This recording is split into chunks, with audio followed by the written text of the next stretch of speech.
मडोली नाम का एक गांव था। उस गांव में गंगा नाम की औरत अपने बेटे बसंत और बहू शशि के साथ हंसी खुशी रहती थी। गंगा ने 2 दिन पहले ही अपने बेटे बसंत की शादी शशि से की थी। बहू, अब मैं बहुत बूढ़ी हो गई हूँ, भारी बोझ उठाया नहीं जाता अब मुझसे, इसलिए कुएं से पानी आज तुझे ही लाना होगा। अब तक तो मैं जैसे तैसे पानी भर लाती थी, पर अब नहीं।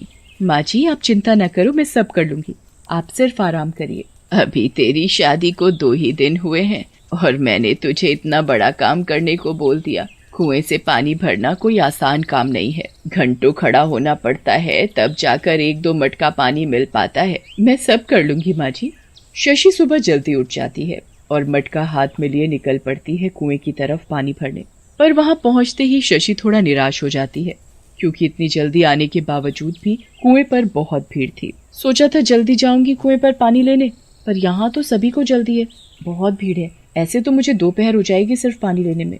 क्या करूं? यहाँ आसपास देखती हूँ, शायद कोई और कुआं मिल जाए जहाँ भीड़ ना हो। फिर क्या था, शशि दूसरी तरफ निकल गई कुएं की तलाश में। थोड़ी दूर जाकर आखिर उसे एक कुआं मिल ही जाता है। ये देखो, कुआं भी मिल गया और यहाँ भीड़ भी नहीं है। अब मैं यहाँ से जितना मर्जी पानी ले सकती हूँ। थोड़ा दूर है, पर कोई नहीं, उस भीड़ से तो बच गई ना। शशि कुएं में पड़ी बाल्टी ऊपर खींचती है, तो ये क्या, उस बाल्टी में पानी की जगह खून होता है। खून से भरी बाल्टी देखकर शशि बहुत डर जाती है। तभी कुएं से एक डरावनी आवाज आती है। वो आवाज एक चुड़ैल की होती है। मैं बहुत प्यासी हूँ, मुझे पानी चाहिए, प्यास के मारे मेरा गला सूख रहा है, जल्दी से मुझे पानी पिला। तुम इतने बड़े कुएं में बैठी हो, फिर भी मुझसे पानी मांग रही हो? मूर्ख, दिखाई नहीं देता क्या, इस कुएं में पानी नहीं खून है, मुझे पानी चाहिए। अरे हाँ, इस चुड़ैल को देखकर तो मैं ये भूल गई कि इस कुएं में पानी की जगह खून था। पर अब मैं क्या करूं, इस चुड़ैल के लिए पानी कहाँ से लाऊं? मैं तो खुद यहाँ पानी लेने आई थी, जान बचानी है तो मुझे यहाँ से भागना पड़ेगा। शशि जैसे ही वहाँ से भागने की कोशिश करती है, चुड़ैल शशि को कुएं की रस्सी से बांधकर कुएं में फेंक देती है। शशि चिल्लाती है, पर कुआं इतनी दूर था कि उसकी चीख की आवाज किसी के कानों तक नहीं पहुँचती। बहुत देर हो गई, बहू पानी लेकर अभी तक नहीं लौटी। तभी शशि का पति बसंत भी काम से घर लौट आता है। कोई मुझे 1 गिलास पानी पिलाएगा? पानी? अरे बहू सुबह गई थी कुएं पर पानी भरने, पर अभी तक नहीं लौटी। माँ, ये क्या बोल रही हो? अब तक तो उसे आ जाना चाहिए था। रुको, मैं जाकर देखता हूँ।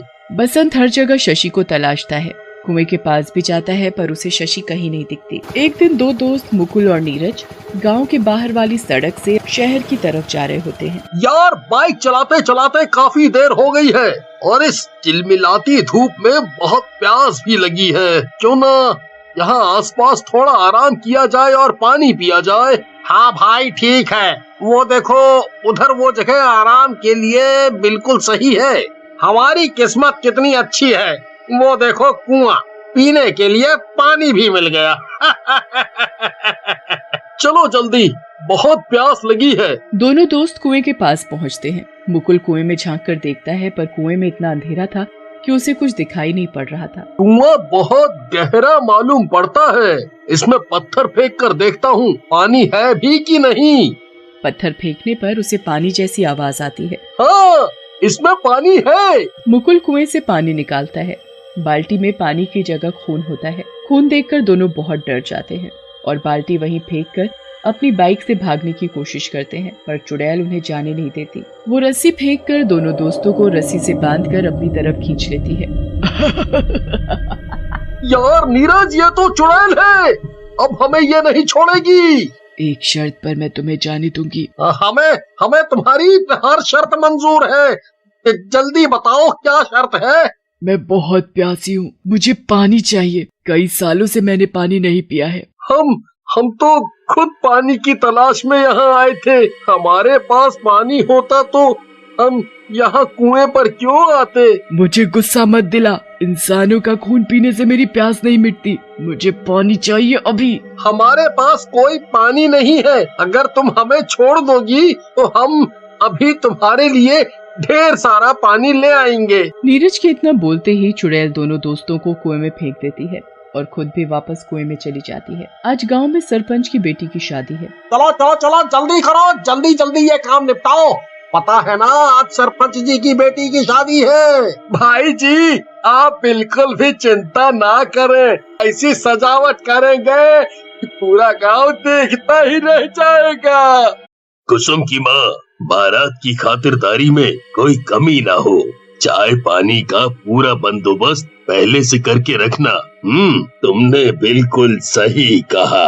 हमारी बेटी इस आंगन को छोड़कर दूसरे के घर चली जाएगी। उसके जाने के बाद ये घर सूना सूना हो जाएगा। तभी बाहर से हलवाई सरपंच जी को आवाज लगाता है। सरपंच बाहर आ जाता है। सरपंच जी, खाना और मिठाइयाँ अभी सारी नहीं बनी हैं और सारा पानी खत्म हो गया। मुझे खाना बनाने के लिए पानी की आवश्यकता है। किसी को बोलकर जरा पानी मंगवा दीजिए। ओह, ये तो मैंने सोचा ही नहीं था। कल ही सारा पानी भरवा कर रखवा लेना चाहिए था मुझे। तुम जाओ, मैं अभी पानी भिजवाता हूँ। सरपंच अपने दो नौकरों हरिया जग्गू को कुएं से पानी लाने के लिए भेजता है। कुएं पर पहुंचते ही दोनों कुएं से पानी निकालना शुरू कर देते हैं। इस कुएं में ज्यादा पानी नहीं है। कुएं में बाल्टी डालो तो आधी बाल्टी ही पानी आता है ऊपर। ऐसे तो हमें बहुत समय हो जाएगा। वैसे भी सरपंच जी ने बोला है जल्दी आने को। अब हम कर भी क्या सकते हैं, इसी से भरना होगा हमें पानी। मुझे सरपंच जी की डांट नहीं खानी। मैं चला कहीं और से पानी लाने। जग्गू आगे चला जाता है। उसके पीछे हरिया भी चला आता है। तभी कुछ दूरी पर झाड़ियों के पीछे उसे वही कुआं दिखाई पड़ता है। देखो, कुआं मिल गया। हम यहीं से पानी भरेंगे। ये कुआं गांव के इतने नजदीक था, फिर भी कभी किसी को दिखाई नहीं पड़ा। मुझे कुछ सही नहीं लग रहा यहाँ। रुको जग्गू, वहाँ मत जाओ, ये जगह ठीक नहीं लग रही। हरिया की लाख समझाने पर भी जग्गू नहीं मानता। फिर उन दोनों के साथ भी वही होता है जो सभी के साथ हुआ था। चुड़ैल उन दोनों को मारकर उनका खून पी जाती है। वहाँ गांव में इन दोनों को कब का भेजा हुआ है पानी लाने। कमबख्त अभी तक नहीं आए, काम चोर कहीं के। सरपंच जी, आप परेशान ना होइए, हम सब थोड़ा थोड़ा पानी अपने घरों से ले आते हैं। कुछ गांव के लोग अपने घरों से पानी लाकर हलवाई को दे देते हैं। शादी अच्छे से निपट जाती है। पर सरपंच अभी भी हैरान था कि उसके दोनों नौकर आखिर कहाँ गए। कुछ दिन ऐसे ही बीत गए।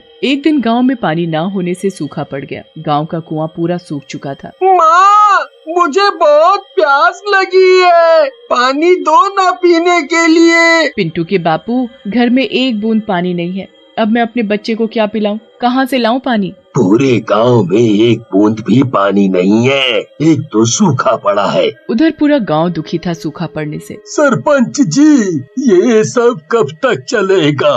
ऐसे तो सभी लोग बिना पानी के मर जाएंगे। गांव में सूखा पड़ना बहुत बड़ी बात है। गांव में एक ही कुआं था, वो भी सूख गया। तभी वहाँ एक छोटा बच्चा चिंटू आता है और बोलता है, मैं एक बात बोलूं, मुझे एक और कुएं के बारे में पता है। अच्छा, ये तो बहुत ही खुशी की बात है। फिर देर किस बात की? चलो सब उस कुएं के पास चलकर देखे तो सही, उसमें पानी है भी कि नहीं। पूरा गांव अपने हाथों में मटका उठाए उस कुएं के पास पहुंचते हैं। यही है वो कुआं जिसकी मैं बात कर रहा था। पहले देख लो कुएं में पानी है कि नहीं, फिर कुएं से बारी बारी पानी भरना शुरू करो। जैसे ही गांव का आदमी कुएं से बाल्टी भरकर निकालता है तो खून से भरी बाल्टी देख वो उसे फेंककर पीछे हट जाता है। तभी चुड़ैल कुएं से बाहर आ जाती है। मैं बहुत प्यासी हूँ, मुझे पानी चाहिए। तुम सबके हाथों में जो मटके हैं उसमें पानी है तो मुझे जल्दी पानी पिलाओ। ऐ चुड़ैल, तू कुएं में रहकर भी प्यासी है, फिर हमसे पानी क्यों मांग रही है? हमारे पास पानी नहीं है, गांव में सूखा पड़ा है। पानी नहीं है, ठीक है, फिर मैं तुम लोगों के खून से ही अपनी प्यास बुझा लूंगी। तभी वहाँ एक तपस्वी आता दिखाई देता है। क्या मुझे थोड़ा पानी मिलेगा पीने के लिए? आजा, तू भी आजा, तेरा भी मैं खून पीऊंगी। गांव वाले तपस्वी को चुड़ैल के बारे में सब बता देते हैं। तूने अपनी प्यास बुझाने के लिए कितने लोगों को मार डाला, इसका दंड मैं तुझे जरूर दूंगा। तपस्वी के मंत्रों का चुड़ैल पर कोई असर नहीं होता। मुझे मालूम हो गया है कि तेरा अंत कैसे होगा। हे ऊपर वाले, मदद कर, इन मासूम गांव वालों पर मदद कर। तभी बादलों में जोर जोर से गड़गड़ाहट होती है और तब बारिश होने लगती है। बारिश का पानी उस चुड़ैल पर पड़ते ही चुड़ैल वहाँ से गायब हो जाती है। खून से भरा कुआं पानी से भर जाता है।